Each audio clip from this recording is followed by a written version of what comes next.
Muy bien, continuamos aquí en esta pase por 1 contra 1 Go Radio y ya estábamos comunicados, ya lo tenemos a otro que pega la vuelta.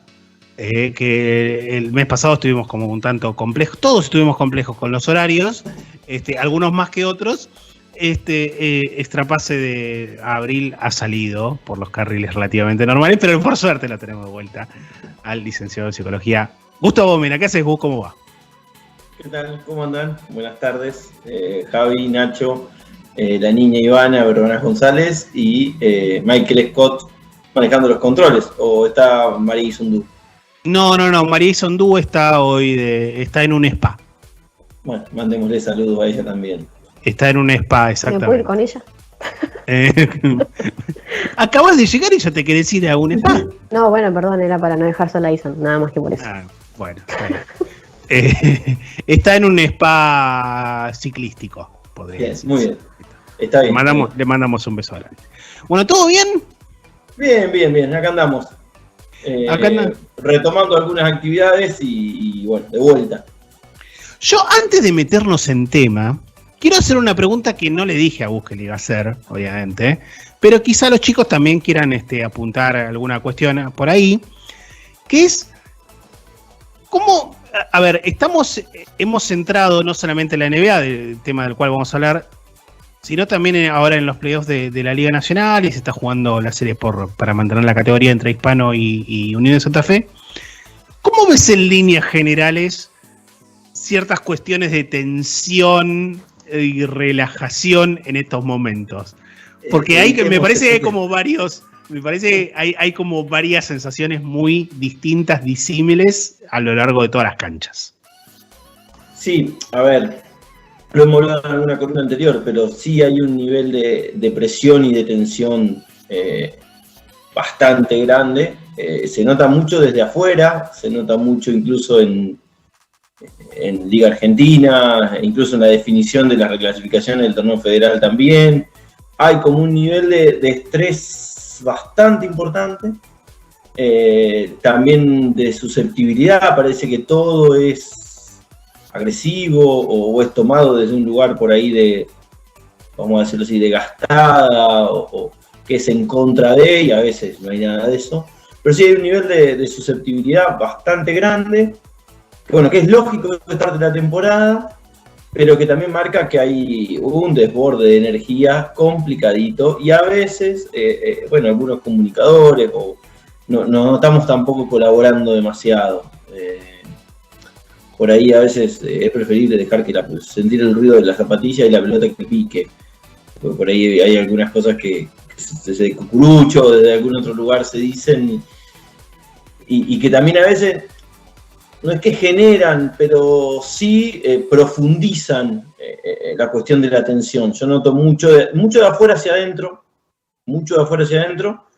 pero también mucho de adentro, de lo que se juega, de un montón de situaciones, ¿no? De que mucho se juegan gran parte de la temporada, y esto es lo que habría que pensarlo también en algo más grande, ¿no? Que en realidad, sí, te jugás una parte de este año y te jugás a lo mejor un proyecto, pero por ahí hay un montón de procesos que se continúan. Sin dar nombre, hay chicos que... No voy a dar nombre. Hay chicos que están jugando, chicos y algunos no tan chicos, que están jugando ahora el playoff por la permanencia, que independientemente de cómo se defina la serie, han tenido una muy buena temporada. Entonces, dentro de un proceso de crecimiento deportivo va a doler, porque alguien lamentablemente tiene que descender, pero, y está bien, ¿no? Deportivamente yo estoy a favor de que haya, ¿no? Porque hay gente muy querida en el medio, no quiera, pero sí, pero no quita, me parece, un mal resultado, una mala serie, un mal cierre de temporada, o un mal inicio como el Hispano, no quita el proceso deportivo de una carrera o de crecimiento de un jugador, o incluso mayor de 30, que parece que tiene 20, pero digamos, hay como procesos que se van dando independientemente del resultado puntual del playoff. Hablaba con un entrenador que le había dicho a sus jugadores, no hay mañana, siempre hay mañana. Porque le dije, encima, no le dije antes, yo estaba con el entrenador, Y con los jugadores escuchando eso, y me dice, ¿qué te pareció? Que siempre mañana. Y bueno, ahí es como que empezamos a charlar y ya lo había dicho a los jugadores y está bien, y aparte ganó, así que lo dejó. Pero me parece que a veces es eso, ¿no? Esa sensación de que no hay mañana, de que termina cargando mucho más las tintas. Y los que más tenemos que cuidar es los que comunicamos, o los que por ahí tenemos el tecladito también, por ahí nos ponemos demasiado vehementes y no colaboramos. Y bueno, el protagonista cobra y debería de jugar y hacerlo mejor en el equipo y todo, y hasta ahí. Bueno, muy bien, claro, muy, muy claro. Creo que ahí me parece que es un tema que lo vamos a poder tocar quizá cuando termine la temporada, de forma más amplia, pero sí, igual con el tema del no hay mañana coincido y creo que también forma parte de nuestra responsabilidad como comunicadores muchas veces. Tratar de poner todo en su justa medida, en sus justas palabras y no traspolar algún tipo de frase tremendista o una cuestión deportiva. Si bien hay un montón de gente que trabaja alrededor de los equipos profesionales, me parece que a veces nos vamos un poco de mambo. Bueno, el tema de hoy lo trajo el señor Miranda, que yo te mandó el mensajito Miranda, te lo remití y vos me dijiste, esto es de Nacho. Sí. Exactamente. Porque más allá de lo que hablábamos en la presentación del programa, de que hay muchos jugadores de la NBA que no saben hacer una falta fuerte y que coincido totalmente, de que van a lesionar, y hay en definitiva un impacto. Bien, si un jugador, vamos a poner el caso de, creo yo, el más emblemático de estos playoffs, Joel Embiid, se lesiona con cierta gravedad, no le da la chance de jugar 2 o 3 partidos de una serie que es al mejor de 7. Hay un impacto no solamente deportivo, sino también psicológico, creo yo, no solamente en el equipo, sino también en el otro equipo. Bien. ¿Cómo podemos meternos o cómo consideramos que podemos empezar a analizar estas cuestiones de, a ver, si hay reemplazos, si efectivamente cómo se maneja ese reemplazo para ese equipo, qué es lo que le pasa al otro equipo? Bueno, me parece que hay un montón de aristas que podemos ahondar. Sí, es un tema muy, muy, muy, muy amplio. Yo lo primero que creo que tenemos que tener en cuenta, y lo sabemos, pero vamos a aclarar, me parece, ¿no? Y cuanto más ustedes me corrigen, que en esto son especialistas más que yo. La NBA, el jugador franquicia es como una especie de faro que aglutina a otros jugadores de un segundo orden y de un tercer orden. Entonces, creo que hay que tener en cuenta esto, ¿no? En general, el jugador franquicia es aquel que ejerce un liderazgo deportivo y emocional, o sea, tanto en la cancha como afuera, que es como el faro atencional dentro del equipo, pero también de todo el circo o todo el show que rodea la NBA. Entonces, estamos hablando de la lesión de, bueno, perdemos el faro. Y cuando perdemos el faro, lo pongo desde el lugar del equipo que le toca sufrir. Lo que aparece es un shock.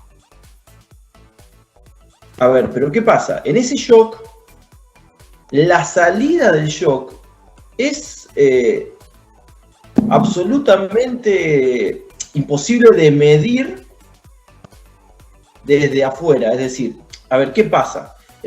Hay shock que inicialmente lo frena al equipo y el equipo ese partido lo perdió y se le fue la serie, porque no hubo un trabajo intermedio, o no se pudo, o no hay una manera de que el equipo, o sea, emerja otro protagonista, o el equipo subsane todo esto que se nos va con tal lesionado. Esta es una cuestión. Pero a veces hay otra cosa, que es que el equipo da un paso al frente, por lo menos en ese partido, y una cuestión hasta diría romántica, de dedicarle el triunfo al compañero, al que nos trajo de la mano hasta acá y demás, da ese clic y ese partido lo salva. Es decir, lo primero que ocurre ante la lesión es un shock inicial, y en el shock las respuestas desde afuera no se pueden medir. A ver, desde dentro, quizás desde la organización debe haber, sabemos que hay un psicólogo deportivo que trabaje no individual con el equipo, te lo puede predecir. Hay test, entrevistas, información que te va dando el equipo, que vos sabés que, mirá, no estamos preparados para perderlo.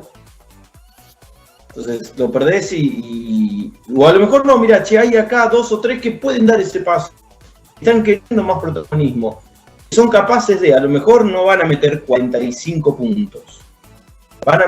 Vienen metiendo 15, 30 si le damos la pelota. Y otro puede sumar algo más y puede como funcionar mejor el equipo. Entonces, desde ese lugar es cómo se resuelve eso. Y después cómo se trabaja después de ese shock. A mí me ha tocado estar en equipos en donde yo sabía que el equipo no iba a tolerar malos resultados.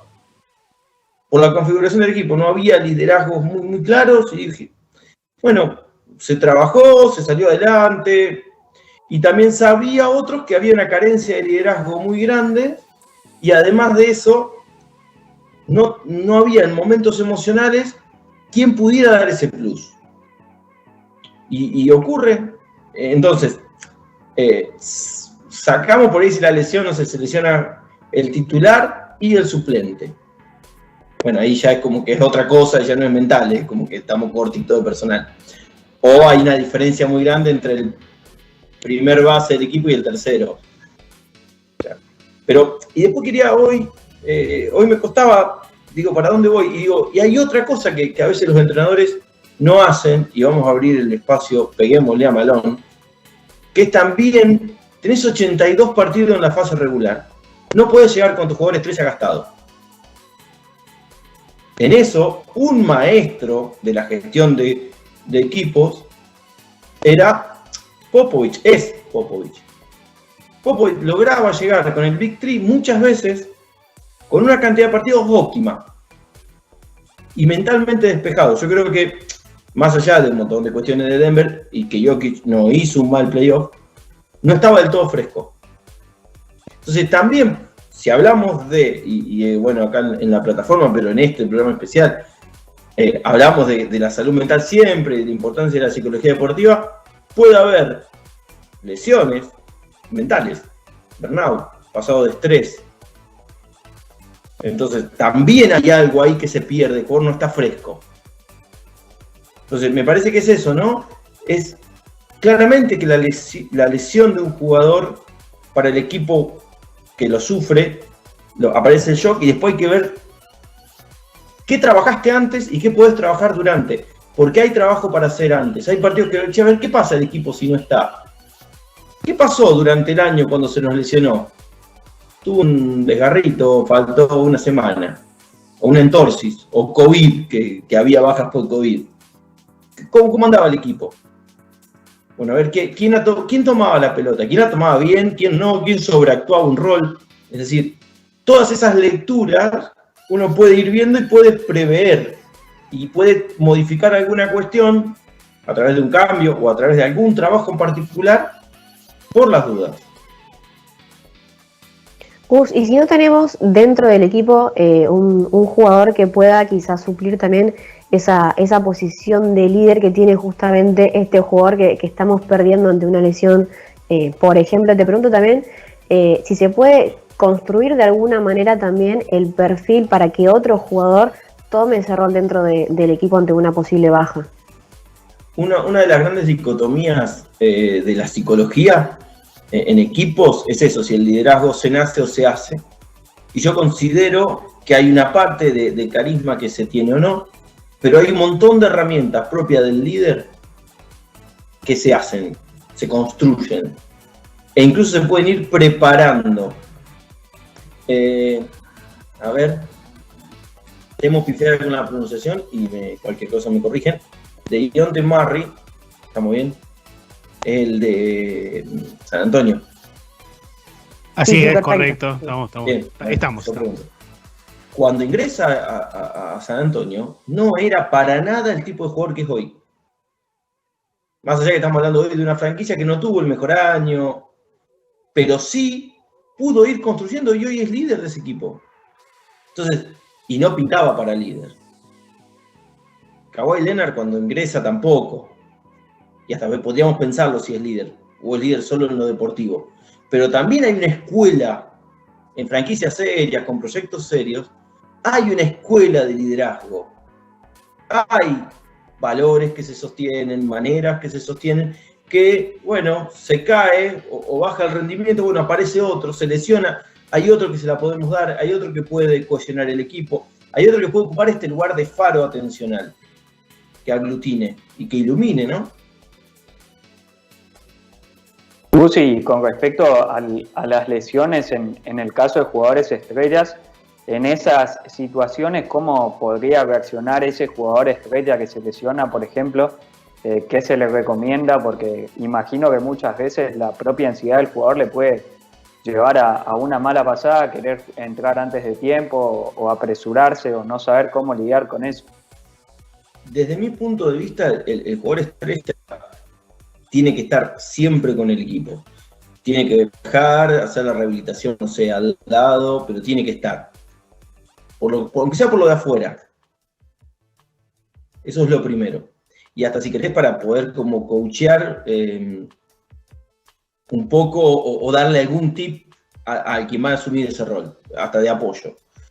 Después hay que ser muy cuidadoso. Las lesiones tienen un tiempo médico de recuperación y después hay un tiempo mental de recuperación. Que hay que lograr, a mí me pasa mucho con jugadores con lesiones de rodilla en básquet y en otros deportes. Mi trabajo muchas veces es que la cabeza, la emoción, vaya acorde al tiempo de recuperación física. Yo hablo a veces más con el kinesiólogo que con el deportista. ¿Por qué? Porque cualquier desliz en orden a la ansiedad, cualquier apresuramiento, o cualquier estado de bajón depresivo porque, falta un montón para volver, o quiero volver ya, complica una lesión, trae otra lesión, y al que a lo mejor íbamos a perder de 7, 3 partidos, lo perdemos toda la serie, nos perdemos la temporada, y nos vemos en octubre. Y es muy largo. Con relación a eso, no voy a hacer spoilers, obviamente, pero hay una situación particular en Winning Time, que es la serie de Los Ángeles Lakers que se da por HBO, que ya hemos recomendado aquí, en la cual hay alguien, a ver, vamos a decirlo porque en definitiva forma parte de lo que ocurrió en la vida real. Jack McKinney, que era el técnico de los Lakers, sufre un accidente andando en bicicleta en la calle. Bien, termina hospitalizado y ahí toma el comando del equipo en la temporada 79-80 Paul Westhead. Si bien no hablamos de un jugador, hablamos de un técnico, el equipo encuentra una dinámica bien, muy buena hasta que le dan el alta a McKinney. Entonces los dueños tienen que decidir, ¿qué hacemos? O sea, ¿volvemos con el entrenador en jefe o nos quedamos con los que hasta acá nos hicieron ganar 55 partidos? Y esto lo traspolo yo a lo que es una serie de playoffs con un jugador como puede ser Joel Embiid lesionado. Si el equipo entra en una dinámica positiva, no digo quizá ganadora, pero sí positiva, en la cual dicen, che, a ver, esta serie que parecía complicada sin Embiid, yo más o menos la estoy encarrilando y la peleo. ¿Qué hacer con ese jugador cuando está, podemos decir en la frase, entre algodones podría jugar, digamos?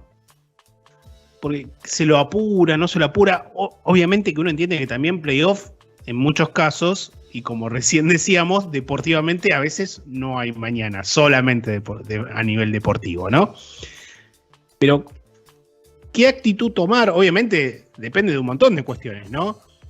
Pero es recomendable considerar qué cosas. Si el equipo entró en una dinámica positiva y está encarrilando la serie, yo arriesgaría menos. Lo cambiaría, lo tendría ahí como un fantasmita, que cualquier cosa, pero si el equipo está en una buena dinámica, prefiero que se recupere porque a lo mejor paso esta serie y pego la que viene. Y ya lo tengo mucho mejor. Yo soy de la idea siempre de no arriesgar, y es más, a ver, el jugador nunca, de ninguna categoría, el jugador profesional está al 100, ni siquiera el primer partido de la temporada, porque ya llega arrastrando alguna cosa de la pretemporada. Pero siempre que esté en el 80, 75 para arriba, para no dar tanta ventaja.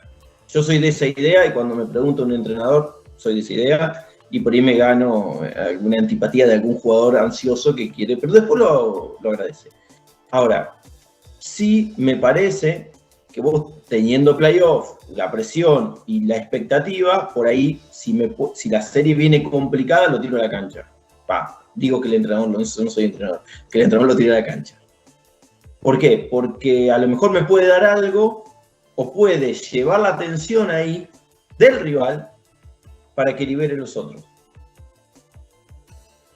Entonces, es cuestión de muy fino. Si el equipo a lo mejor no está encarrilando, lo chanto en vida ahí, que lo marquen o que lo miren, entonces en vid, y los otros satélites puedan hacer un poco más y liberar. Pero bueno, tengo en claro que el liderazgo es más emocional que deportivo. Eso, claro, no le puedo pedir a un vid que rinda como el otro torneo con una lesión.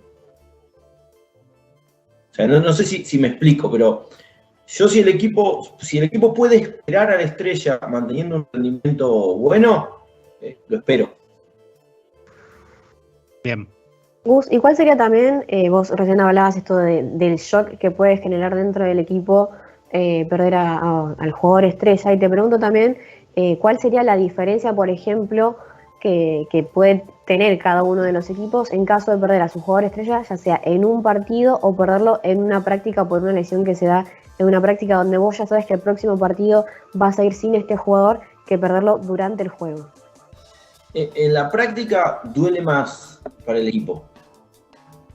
Si alguien ha estado alguna vez en un entrenamiento donde se lesiona a alguien importante para el equipo o hay una sospecha de lesión pequeña, pero que se pierde el partido, de un jugador, hay un aroma a velorio, a lo rompimos, o sea, y a veces solo, pero hay como una cuestión pesada, pero como contraposición hay un tiempo más para planificar el juego de otra manera, hasta incluso podés, entre comillas, esconder la lesión hasta el día antes, cuando das el parte de lesionados en la NBA que lo tienen que dar, a la mañana se enteran, bueno, por lo menos es una trampita, una bilardeada en términos futbolísticos, pero más que eso no, pero te da un tiempo para preparar distinto. En el partido lo que aparece es todo esto, ¿no? Es un shock grande, pero a veces la misma adrenalina de competición saca otro factor, otro vector por ahí más emocional, más hasta irracional, que bueno, voy, y bueno, puede. Pero es más dolorosa, desde mi perspectiva psicológica, para el equipo a veces es más dolorosa la lesión en el entrenamiento. Porque el equipo siente que se nos rompió a nosotros. Me explico, no es que bueno, fue un choque o como la lesión ahora de Peyton, ¿no? Que no sabe ni hacer fútbol, pero va a saber hacer otras cosas, pero ahí no, en eso no. Capaz tenemos que nosotros, que somos más burros, podríamos haberlo hecho mejor. Eso. Pero me parece que es eso, digo. Y en el rival también es distinto. La lesión del jugador estrella en el equipo rival también genera un shock, pero depende mucho del equipo. Hay equipos que ajustan de acuerdo al rival, pero no consciente, inconscientemente. Entonces, no está en bid. Bueno. No está en bid, cuando te despertaste estás 20 abajo. Si bien las diferencias se liman, es difícil. O sea, hay como, u otros no, son más competitivos, más de una mentalidad mucho más fuerte y juegan igual contra el último o contra el primero. Completo o contra la reserva, digamos, ¿no? O sea, contra la tercera. Se me fue. La división me sale y no, es. Contra el equipo de G-League. Claro, exactamente, ahí está. Se me fue la palabra. Nacho. Vos y hoy justo escuchaba la repetición del último programa de ADN Coach y Sebastián González hablaba de que ellos tuvieron muchas lesiones en medio de los torneos, ya sea jugando Liga Nacional o sus torneos internacionales, y decía que eso les permitió adaptarse y saber cómo actuar en contextos en los que pueda llegar a faltarle un jugador estelar. ¿Qué tan importante es que te pase eso en medio de la temporada y no en playoffs, por ejemplo, ahora, sabiendo que te puede cambiar todo un plan si no lo tenés preparado? Sí, mira, hay 2 equipos que en Liga Nacional que han sufrido lesiones, que han tenido en pocos momentos el equipo completo. Uno es Instituto y otro es Quimsa. Y bueno, y eso, digamos, por un plantel largo y con la posibilidad de rotar que tienen, permite adaptarse. O sea, es lo que yo te decía de la NBA, ¿no? A ver, tenés 82 partidos, podés descansar, podés, no sé, inventar que se agarró COVID, no sé, algo que no juegue para ver qué hace el equipo sin esa persona. Porque vos tenés que tratar de estar completo y óptimo. Germán Diorio dice, ¿para qué lado está la flechita de la play? Con la flechita para arriba, ahora. Porque por ahí vos venís bien, que no lo manejás, ¿no? Pero, y de golpe empezás a perder sobre el final de la temporada o sobre los inicios de playoffs, te quedaste afuera porque no llegaste en el mejor momento. Y este es el mejor momento donde uno debiera de tener equipo completo, más aceitado. Pero también es esto, ¿no? Te falta en vivo, o te falta tu jugador franquicia. ¿Qué hiciste 82 partidos para ver qué pasaba si alguna vez él no estaba? Porque también hay un trabajo del entrenador y del equipo y de todo el staff técnico para ver, bueno, che, ¿qué pasa? Que me parece que es muy bueno lo que dijo Sebastián, porque Quimsa se mantuvo siempre adelante. Sí, faltaban jugadores, Cosolito con todo lo que implica para Quimsa en general, jugó muy poco, no jugó todos los partidos de la temporada, o sea, fue recambiando extranjeros, o sea, fue como complejo. Lo mismo Instituto. Entonces esto de estar completo en este momento de la temporada les puede dar un rendimiento mayor y también una cantidad de variantes que a lo mejor Seba González al principio de la temporada no tenía. Bien lo mencionaste y lo hablamos así medio al pasar, y ahora me meto un poquito más en ese tema. Del otro lado, de la vereda de enfrente, se te lesiona el jugador franquicia del rival. ¿Bien? A ver, no sé si el sentido común, pero la gran mayoría de la gente tiende a decir, bueno, listo, ahora piece of cake y pasamos tranquilos. Sin embargo, me da la impresión, tengo cierta percepción de que hay cuestiones o sentimientos o pensamientos que uno debería de evitar para no caer en la fácil, porque en una de esas uno cae en la fácil y después se encuentra, no sé, 3-0 abajo en la serie. ¿Qué se tiene en cuenta en esos momentos, teniendo al jugador franquicia rival afuera por lesión? ¿Cómo se evita esa relajación o esa posible relajación? Voy a decir una barbaridad, pero que se entienda porque en términos deportivos. O sea, no me corten, no me nada. Total no nos escucha nadie, ni nos ve nadie. Pero demasiada empatía hace mal. O sea, a ver, se rompió, lo perdieron, problema de ellos. O sea, el foco es, vamos y seguimos. O sea, esto de, uy, pobre, sí, después sí lo llamamos, hablamos con él, lo acompañamos, todo, pero primero cerremos este partido. Eso es lo primero. Lo segundo, focalizar mucho en el rendimiento del propio equipo. Es decir, seguimos con independencia de... Y el entrenador y el banco y los que están al costado, lo mismo, con la misma intensidad. Pasa lo mismo cuando el jugador franquicia sale por faltas, por 5, por 6, independientemente de... Y se festejan. ¿Cómo va a festejar a alguien sale por 5 faltas? Si el que viene a lo mejor viene más descansado y te clava 2 triples y lo perdiste. Yo tengo un recuerdo de los 6 años de una cancha de Liga B, en el momento de la Liga B, que todo el equipo en el que yo era hincha y yo iba, festejó que el jugador franquicia de ese equipo había salido por 5 faltas. El que entró le ganó el partido. Y a partir de ahí empecé a entender que acá... Entonces, ¿qué pasa? Hay un fenómeno en general de relajación, como diciendo, bueno, bajó el nivel del rival, bueno, me permito. Desde el staff técnico y desde los jugadores, no hay que permitirlo. Es focalizar muchísimo en jugada a jugada, en ya pasó la lesión, las lesiones de él, o sea, después lo ayudamos, pero ahora tenemos que sacar el partido adelante. Y la serie también. Pasa desde el otro lado también, ¿no? Cuando hay un jugador que eclipsa tanto, a veces el entrenador rival hace demasiado hincapié en cómo marcamos a tal, y te lo ganan los otros. Cuando no está, tampoco hay que armar el plan de juego tan distinto porque no está. Hay que focalizar en la mentalidad, desde lo psicológico, en la mentalidad en el cual nosotros damos nuestra mejor versión. Entonces, independientemente del rival y de cómo esté el rival. O sea, sí hay que tener en cuenta como información algún detalle, pero es un detalle. En esto que decimos de cómo se maneja el rival ante la pérdida de la estrella del otro equipo y de justamente no relajarse y demás, te pregunto, pues veníamos hablando de la preparación del equipo que pierde a su jugador estrella, pero te pregunto también, Gus, si existe algún tipo de preparación, por así decir, del rival en caso de que el equipo contrario justamente pierda uno de sus piezas más importantes.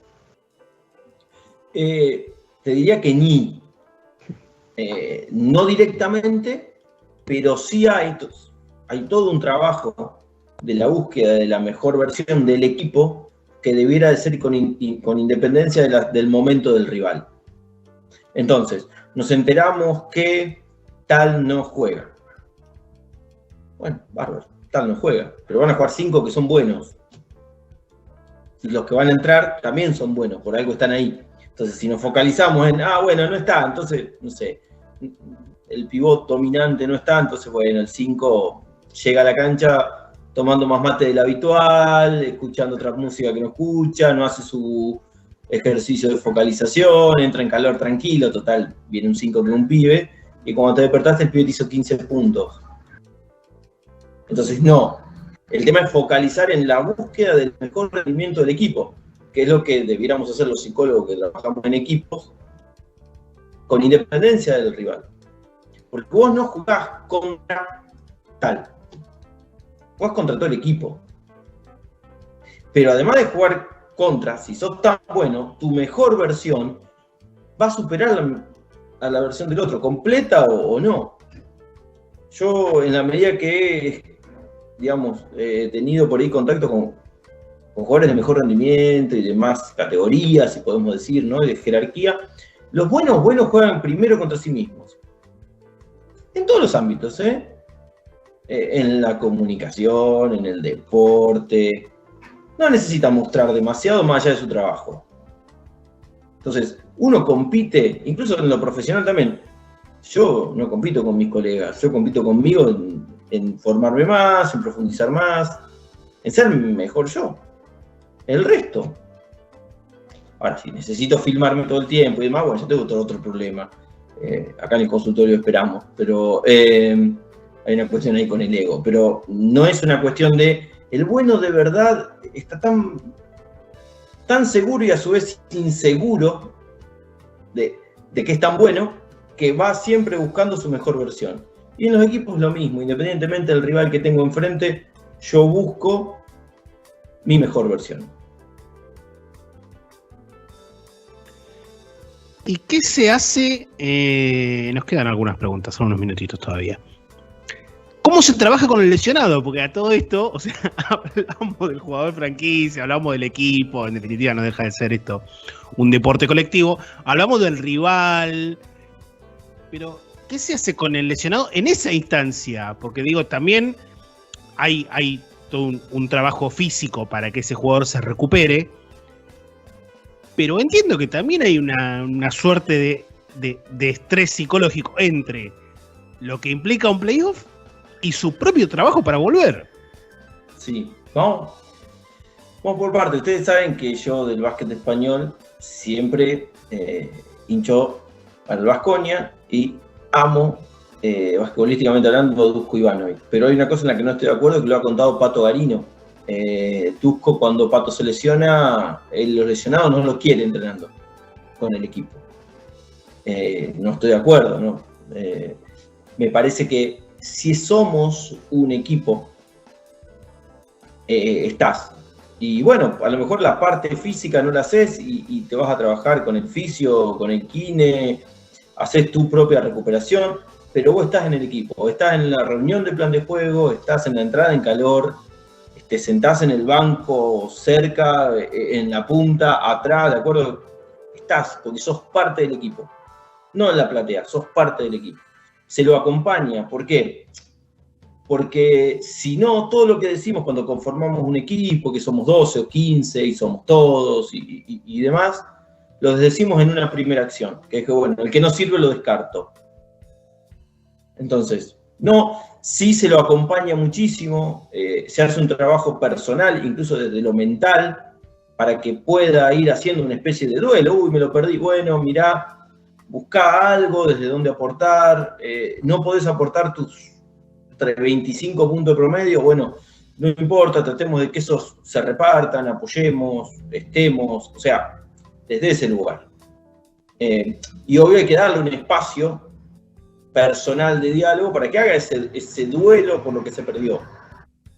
Pero no hay que separarlo del equipo. A veces la mentalidad esta de Dusko de sacarlo, yo lo entiendo, porque es no mostrar la debilidad o no demostrar que hay alguien débil en el equipo. Desde mi punto de vista, desde mi visión y desde lo que yo estudié, es exactamente al revés. Es cuánto más podés aportar estando. ¿Me explico? Y digo sobre todo en un plantel de NBA, por ahí pasa en Liga Argentina o en Federal que bueno, se lesiona y bueno, que no viaje para ahorrarnos una pieza en el hotel, o sea, a veces hay cuestiones económicas que exceden, pero en las franquicias de NBA y demás, que estos problemas no tienen, me parece que tiene que estar, la mayor parte de los momentos de equipo tiene que estar. ¿Y vos?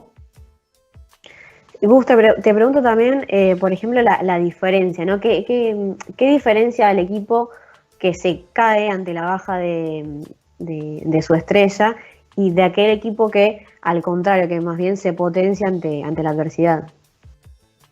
No sé si la dije, pero esta frase creo que la acuñé yo. Que los grandes equipos son aquellos que saben sufrir.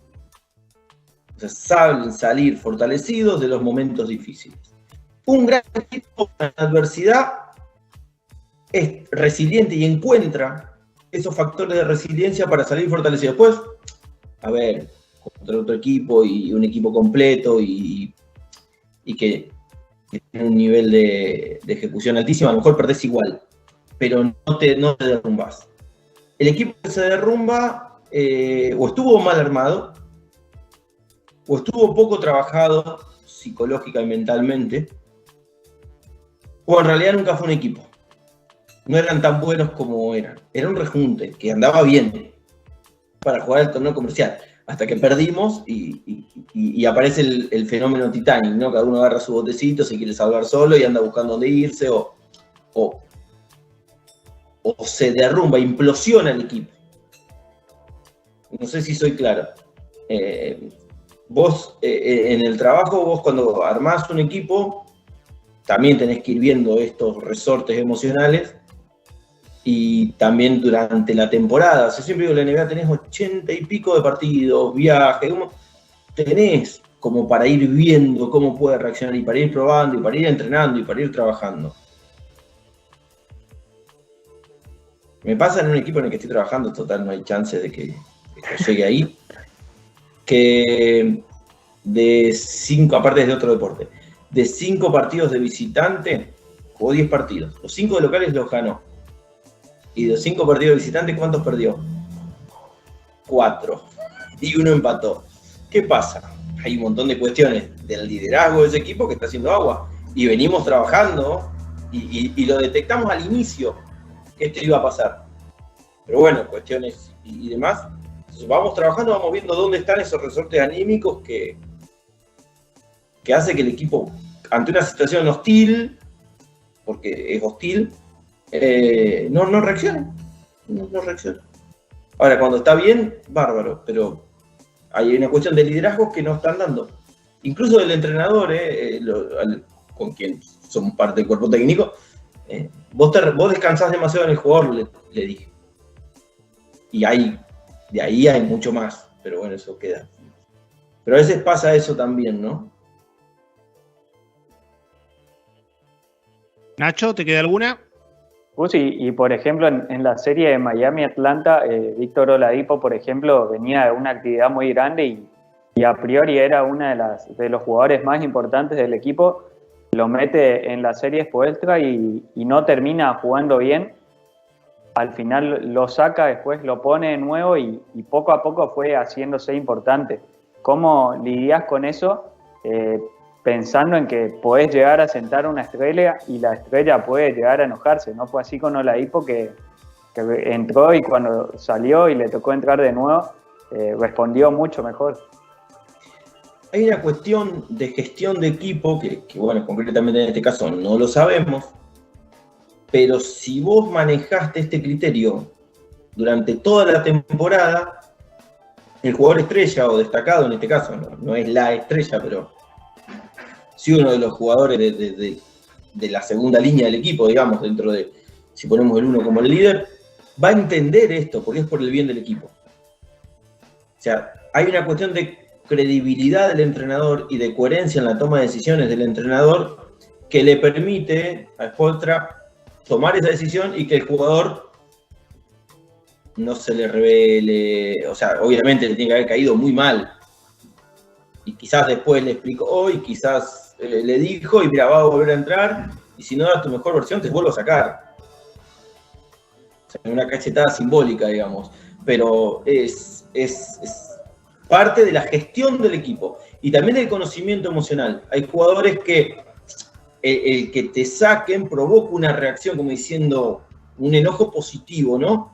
Una especie de agresividad deportiva sana que dice, no, pará, yo quiero estar. Y no, en vez de enojarse con el entrenador porque me sacó, empieza a decir, bueno, ¿qué más tengo que hacer? ¿O qué no estoy haciendo? ¿O qué no estoy dando? Nos quedan 2 minutos nada más. En realidad no nos quedan 2 minutos, pero vamos a aprovechar 2 minutos más. La primera le voy a pedir a Leo a Michael, ver un poco las placas que preparamos. Breve resumen. Estrella. Exactamente. Le pido al jugador estrella de Extrapase lesiones de jugadores franquicias en etapas de playoff en la NBA. La lesión de un jugador importante siempre afecta en un equipo en todas las facetas. En la mental se puede producir varias situaciones desencadenantes. Puede pasar, por un lado, el shock que deja al equipo atónico y frenado, o bien otro shock de otro tipo que saca a relucir otros liderazgos y saca adelante ese juego, o al menos el primer juego. Posteriormente hay que ir trabajando sobre la situación y detectar posibles personalidades capaces de asumir ese rol o cierta configuración del equipo que pueda asumir ese protagonismo. Esto como resumen. Y por último, Gaby Sanabria, que nos preguntaba acá por redes sociales, ¿dónde si entra dentro de este apartado Ben Simmons y sus psiquis? Mira, la vi recién a la pregunta. Creo que puede, no tanto esta temporada, pero sí en temporadas anteriores, puede entrar en esto, en lo que se espera de Ben Simmons, y Ben no ha podido o no podía responder, y eso le generaba a él, evidentemente, toda esta cuestión que hasta incluso él ha hablado, pero que también el equipo no tuviese la referencia en él que quería tener. Entonces es casi como una lesión, porque sí, es parte de... El tema es que en el conocimiento de él, quizás desde el equipo habría que haberlo dejado en un rol secundario o terciario y que aporte lo que él pueda aportar de acuerdo al estado mental o cómo él estaba mentalmente en este momento de la temporada. Creo que a veces también, y es una lectura que yo me permito hacer a veces adentro de los cuerpos técnicos, a los entrenadores con los que trabajo, ¿no estás pidiendo demasiado también? O sea, a veces estás pidiéndole, no, porque yo quiero que él explote, sea el año de... Bueno, pero puede, o es lo que vos querés. Y él a lo mejor no puede, o no puede asumir ese rol, por características, por esto de que si el líder se nace o se hace.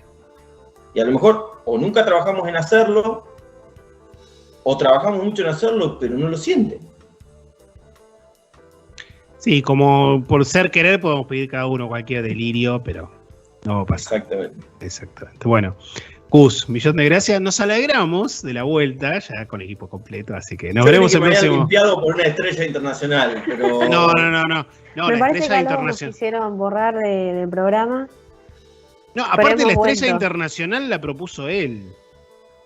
Un amigo, Javi, es un amigo. Estás cerruchando el piso solo. Exactamente. Bueno, un millón de gracias. Nos vemos el próximo mes. Nos vemos. Saludos. Abrazo grande.